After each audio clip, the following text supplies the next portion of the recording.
Tribune trust के chairman respected NN बोरा साहब,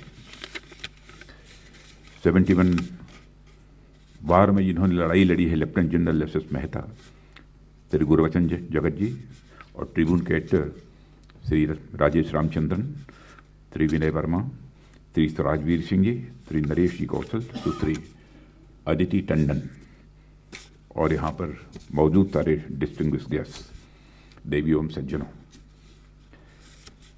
जहाँ तक इस पुस्तक के रिलीज करने का प्रश्न है, मैं समझता हूं कि मैं इसके लिए उपयुक्त व्यक्ति नहीं हूं। यहां पर जो लोग मौजूद हैं और लंबे समय तक जिन्होंने डिफेंस में अपनी सर्विसेज दी हैं, अपनी सेवाएं दी हैं, ऐसे बड़े बड़े लोग यहां पर मैं देख रहा हूं कि मौजूद हैं। और मेहता साहब ने तो उस समय, और हमारे गुरबचन लाल जी ने तो उस समय की लड़ाई में भी हिस्सा लिया था। सचमुच इसकी बुक रिलीज होनी चाहिए थी तो इनके हाथों से होनी चाहिए थी। लेकिन बोरा साहब का यह आग्रह था कि यह बुक रिलीज आप ही के द्वारा होगी। पार्लियामेंट का सेशन था, हमारी अत्यधिक व्यस्तता थी, और 2 बार शायद इस कार्यक्रम को पोस्टपोन भी करना पड़ा है, 2 बार करना पड़ा है। मुझे इस बात का दुख है, मैं खेद व्यक्त करता हूं इसके लिए। और आज भी जब यह बुक रिलीज का कार्यक्रम निश्चित हुआ तो इसी समय हमारी कैबिनेट की मीटिंग लग गई है। पता नहीं क्यों इस प्रकार की हर्डल्स आ रही थी, मैं कुछ समझ में नहीं पा रहा। मुझे लगता था कि समय को इस बात का इंतजार था कि इस बुक को रिलीज करने वाला कोई उपयुक्त व्यक्ति, कोई दूसरा मिल जाए। लेकिन जमाना है, और इस जमाने में आप जानते हैं कि men are valued according to the position they occupy. तो मैं डिफेंस मिनिस्टर हूं, इसलिए बोरा साहब ने कहा कि इसी बेचारे से इसकी बुक रिलीज करा दो। वैसे मैं ईमानदारी से इस बात को स्वीकार करता हूं कि इस बुक को रिलीज करने वाले को पढ़कर आना चाहिए। लेकिन मैंने किसी दूसरे को कहा कि जरा देखकर कुछ हमको इसमें से कुछ कंटेंट्स जो इंपॉर्टेंट हों उसके संबंध में हमको जानकारी दीजिए। मैं इसे एक्सेप्ट करता हूं क्योंकि समय नहीं था, इस कारण मैं, लेकिन इस पुस्तक को मैं पढ़ूंगा, यह एश्योर करना चाहता हूं आपको, यह निश्चित रूप से पढ़ूंगा। और बोरा साहब का जहां तक संपर्क है, मैं कह सकता हूं कि संपर्क हमारा बहुत विगत कई वर्षों का है। जब मैं होम मिनिस्टर था और आप गवर्नर थे जम्मू कश्मीर के, तभी से हमारा उनका रिश्ता नहीं है, बल्कि उसके पहले भी जब मैं बीजेपी का एक सीनियर लीडर के रूप में यहाँ पर काम देख रहा था, एक डेलीगेशन लेकर 8-10 दिनों के लिए मैं जम्मू कश्मीर गया था। उस समय भी मैं बोरा साहब से मिला था। उस समय भी आप गवर्नर थे वहाँ, लंबे समय तक आप वहाँ पर गवर्नर रहे, और अपोजिशन में रहते हुए भी आपसे संपर्क करने का मुझे अवसर मिला है, और होम मिनिस्टर रहते हुए भी तो बराबर संपर्क रहता ही रहा, और इन्हीं के यहाँ जाकर मैं रुकता भी था, और मेहमान नवाजी भी इन्होंने की है।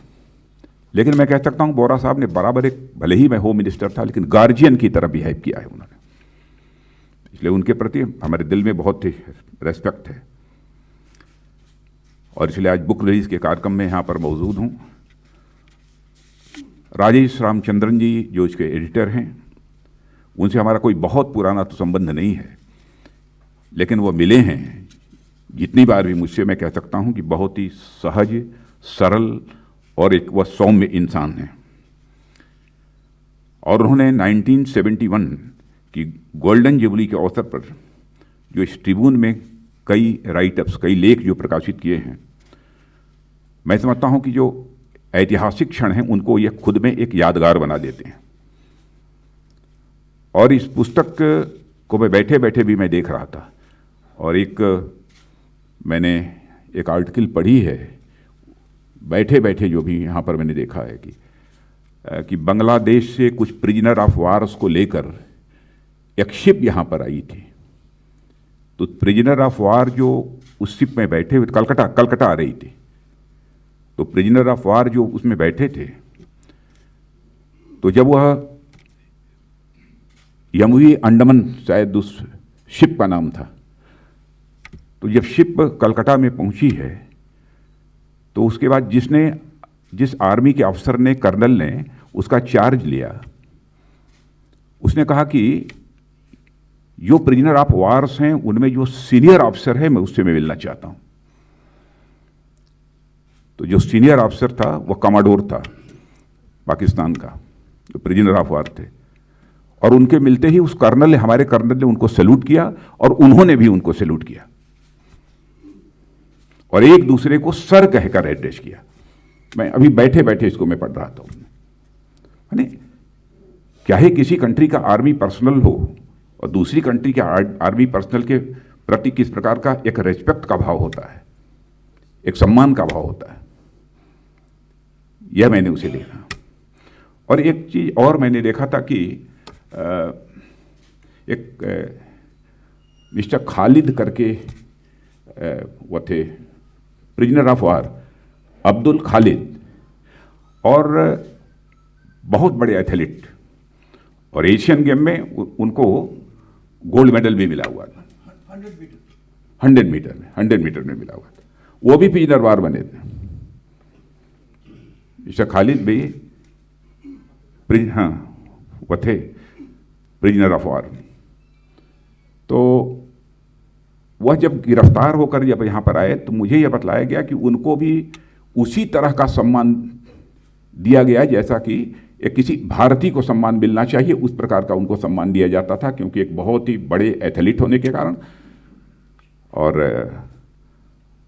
साथ ही साथ हमारे पड़ोसी देश के वो तो प्रिजनर ऑफ वार थे ही, बंदी थे ही।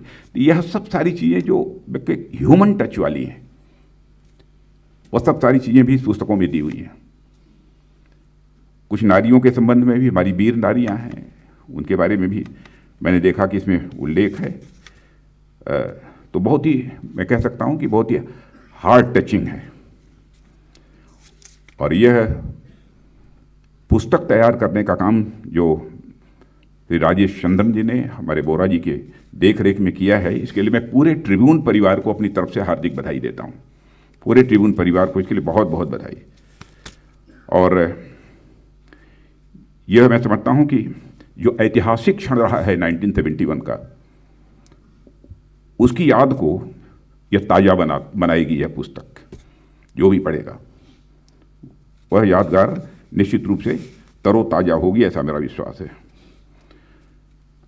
और आप हम सभी जानते हैं कि 1971 की जो वार रही है, भारत में जितने भी युद्ध हुए हैं सबसे निर्णायक, यदि कोई युद्ध हुआ है तो भारत पाकिस्तान का युद्ध 71 का हुआ है। और इसलिए हम लोग इस विजय वर्ष को, 71 के विजय वर्ष को एक स्वर्णिम विजय वर्ष के रूप में मनाने का फैसला रक्षा मंत्रालय ने किया, और पिछले वर्ष हम लोगों ने उसे स्वर्णिम विजय वर्ष के रूप में उसे बहुत शानदार तरीके से मनाया भी है। और 71 के बारे में जो भारत और पाकिस्तान के बीच हुआ, हमारी सेना ने जिस शौर्य, पराक्रम और साहस का परिचय दिया, उसकी जितनी भी सराहना की जाए वह कम है। लेफ्टिनेंट जनरल रणवीर सिंह जी, आप भी 71 के बारे में थे? अच्छा, आप नहीं थे। अदम्य साहस का परिचय दिया, भारत का मस्तक ऊंचा हुआ है। और इस ज्वाइंटनेस की बात कही, मुझे बताया गया, जो मैंने सुना है, कि जिस तरीके से हमारे तीनों सर्विसेज के फोर्स मैंने मिलजुल कर जिस ज्वाइंटनेस की आज हम चर्चा करते हैं, मिलजुल कर जिस तरीके से युद्ध लड़ा था, जिसके परिणाम स्वरूप विजय हासिल हुई थी, वह अपने में एक शाइनिंग एग्जाम्पल है, मैं मानता हूं। और आज हम लोग फिर से ज्वाइंटनेस की तरफ जाने की बात अब सोच रहे हैं, लेकिन भी काम उस पर हम लोगों ने प्रारंभ किया है। अब कितना समय लगता है तो मैं नहीं बतला पाऊंगा, लेकिन कोशिश हमारी है कि यह ज्वाइंटनेस या थिएटर कमांड बनाने का जो हम लोगों ने फैसला किया है, वो जल्दी से जल्दी उस पर कोई एक निर्णय हो जाए। और मैं चाहता हूं कि तीनों हमारी सर्विसेज हैं, उन सर्विसेज के कंसेंसस के आधार पर ही कोई एक डिसीजन होना चाहिए, यह हमारी कोशिश है। उसमें कुछ एक्स सर्विसमैन, उनके भी सुझाव हम लेने की कोशिश कर रहे हैं। कुछ लोगों के सुझावों को मैंने लिया भी है। सबसे बड़ी बात कि जो युद्ध था 1971 का, वो किस लिए लड़ा गया है? इसे जस्ट वार कहा गया है। यह न्याय युद्ध था। मानवीय मूल्यों की रक्षा के लिए लड़ा गया था। ईस्ट पाकिस्तान में जो कुछ भी हो रहा था हमारी संवेदनाएं भी प्रभावित हो रही थी, उससे हमको भी धक्का लगता था। जिस प्रकार का जुल्म और अत्याचार किया जा रहा था, जिस प्रकार से ह्यूमन राइट्स का वायलेशन वहां पर हो रहा था, हमारी भी संवेदनाएं प्रभावित हो रही थी। और केवल भारत की ही नहीं बल्कि दुनिया के दूसरे देशों में रहने वाले लोगों की भी संवेदनाएं प्रभावित हो रही थी। लोगों को लगता था कि इनजस्टिस हो रही है, अन्याय हो रहा है, लेकिन भारत ने उस समय फैसला किया कि इसका विरोध करना चाहिए और भारत ने उसमें हस्तक्षेप किया और भारत को विजय प्राप्त हुई मानवीय मूल्यों की रक्षा के लिए। वहां पर शासन करने के लिए नहीं है, पाकिस्तान की 1 इंच जमीन पर कब्जा करने का हमारा उद्देश्य नहीं था। मानवीय मूल्यों की रक्षा करने के लिए ही वह युद्ध लड़ा गया है, न्याय युद्ध। भारत का जहां तक प्रश्न है, भारत तो दुनिया का अकेला देश है जिसने भारत की सीमा में रहने वाले लोगों को ही अपने परिवार का सदस्य नहीं माना है, बल्कि पूरे विश्व की धरा पर रहने वाले लोगों को अपने परिवार का सदस्य मानते हुए सारे विश्व को वसुधैव कुटुंबकम, the whole world is a family, यह मैसेज देने वाला दुनिया का अकेला कोई देश है तो हमारा और आपका देश ये भारत है। तो जो भारत देश दुनिया को अपना परिवार मानता है, स्वाभाविक है कि दुनिया किसी भी देश में कोई जुल्म अत्याचार होगा तो उसका असर, उसका प्रभाव हमारे ऊपर भी होगा। तो अमानवीयता और अन्याय के खिलाफ हमारा युद्ध था। और मुझे प्रसन्नता इस बात की है कि इस बार 1971 वार का जो स्वर्णिम वर्ष इस बार मनाया गया, बांग्लादेश ने भी भारत के साथ साथ मनाया और हम दोनों लोगों ने मिलकर भी मनाया है इस स्वर्णिम वर्ष को। और बांग्लादेश के जो दूतावास है, एम्बेसी है, उसमें भी मैं उस दिन गया था। वहाँ से भी बड़ी संख्या में कुछ हमारे यक्स सर्विसमैन और प्रेजेंट जो इस समय आर्मी ऑफिसर्स हैं, वह सब सारे लोग भी उस कार्यक्रम में मौजूद थे। एक कार्यक्रम शाम को था। उस कार्यक्रम में कर्नल होशियार सिंह, जो जिन्हें परमवीर चक्र प्राप्त हुआ था, उनकी पत्नी भी थी। तो मैं सभी से मिल रहा था, सभी का अभिवादन कर रहा था। अपनी तरफ से जो एक रेस्पेक्ट का भाव है वो मैं सबके सामने प्रस्तुत कर रहा था। कर्नल होशियार सिंह की जब पत्नी को मैं देखा तो शरीर से भी, उस उम्र में भी, और आंखों में चमक और चेहरे पर जो एक सेंस ऑफ प्राइड, एक गौरव का जो भाव होता है, वह जब मैं देखा तो मैं सच बतलाऊं कि मेरा हाथ उनके पैरों पर चला गया।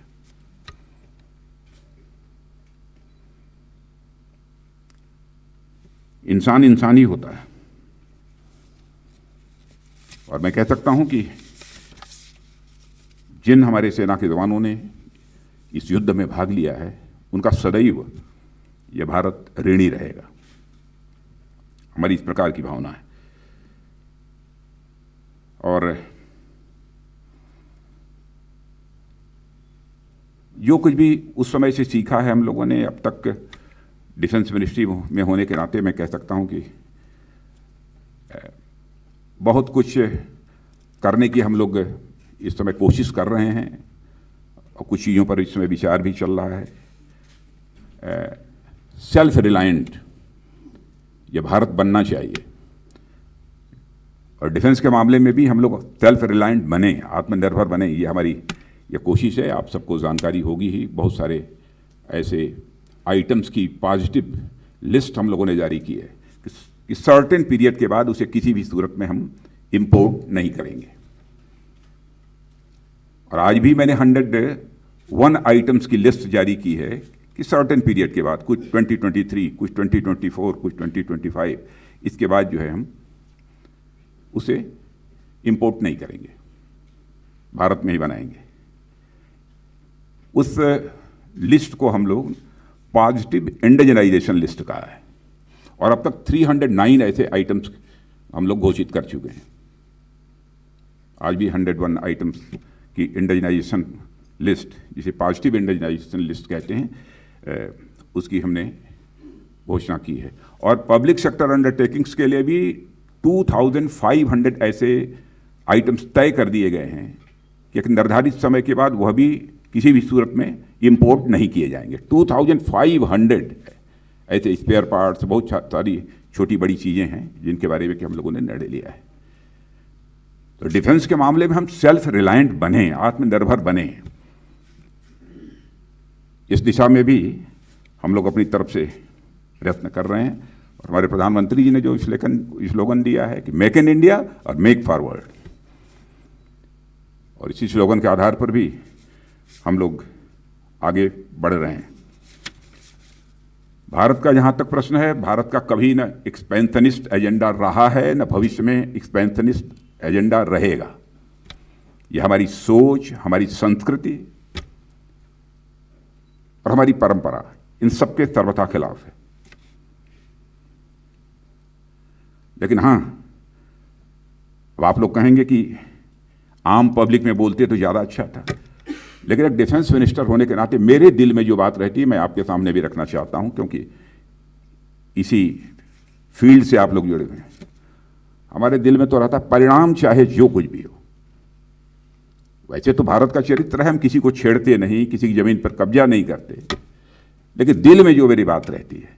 और मैंने इंडो चाइना स्टैंड ऑफ के दौरान अपने सेना के अफसर से हमारी जो बात हुई है, सेना के जवानों से जो बात हुई है, उसको देखने के बाद हमने समझा है परिणाम चाहे जो कुछ भी हो, यही संकल्प सबके दिल में है।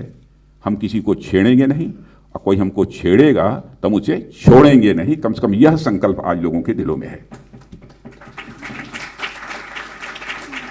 लोग कहते हैं साहब प्रास कांस के बारे में सोचना चाहिए। मैंने कहा युद्ध में प्रास कांस के बारे में नहीं सोचा जाता। युद्ध युद्ध होता है, उसी हिसाब से लड़ना चाहिए। और मुझे खुशी है कि हमारे आज भी हमारे जितने भी तीनों सर्विसेज के लोग हैं, उनके अंदर यही भाव हमको देखने को मिलता है। ताज के अवसर पर बहुत ज़्यादा कुछ न कहते हुए मैं इस पुस्तक की रिलीज की औपचारिक घोषणा करता हूं, क्योंकि जिम्मेदारी दे ही दी गई है कि आपको बुक रिलीज करनी है। लेकिन हम बुक रिलीज हम लोगों ने सामूहिक रूप से किया है, अकेले मैंने नहीं किया है। इसलिए सभी की तरफ से इसकी बुक रिलीज की मैं औपचारिक घोषणा करता हूं। और मैं पुनः बोरा साहब से और ट्रिब्यून परिवार से मैं क्षमा चाहता हूं कि दो बार मेरे कारण यह कार्यक्रम पोस्टपोन करना पड़ा है। और आज भी मैं समझता हूं कि इस बुक रिलीज के साथ जो मुझे जस्टिस करनी चाहिए थी, न्याय करनी चाहिए थी, वो मैं पूरी तरह से नहीं कर पाया हूं। हाँ, लेकिन इतना यकीन दिलाता हूं कि मैं पुस्तक को मैं जरूर पढ़ूंगा। और जो कुछ भी मैंने देखा है और जो कुछ भी मुझे ब्रीफ किया गया है, उस आधार पर मैं कह सकता हूं कि यह पुस्तक सबको पढ़नी चाहिए। और बहुत अच्छे अच्छे आर्टिकल्स भी हैं। एक तो मैं बैठे बैठे पढ़ गया है, और उसी आधार पर मैंने यहां पर बोला है। तो इस अवसर पर इससे ज़्यादा कुछ न कहते हुए मैं पुनः इस द ट्रिब्यून, ये हाईली रिप्यूटेड ये न्यूज़पेपर है, और मैं तो ट्रिब्यून रोज पढ़ता हूँ, क्योंकि डिफेंस की न्यूज़ तो जरूर उसमें रहेगी, चाहे छोटी न्यूज़ बड़ी न्यूज़, डिफेंस की न्यूज़ जरूर रहती है ट्रिब्यून में, और उसे मैं जरूर देखता हूँ। भले ही लोग कहते हैं कि सिर्फ 2-3 राज्यों तक ही, 4 राज्यों तक ही यह सीमित है, लेकिन इसमें आर्टिकल्स भी अच्छे होते हैं। तो इस अवसर पर ज़्यादा कुछ न कहते हुए मैं पुनः अपनी सम्मान की अभिव्यक्ति करता हूँ बोरा साहब के प्रति, और इस ट्रिब्यून पूरी फैमिली के प्रति भी, और इन्हीं शब्दों के साथ अपना निवेदन समाप्त भी करता हूँ।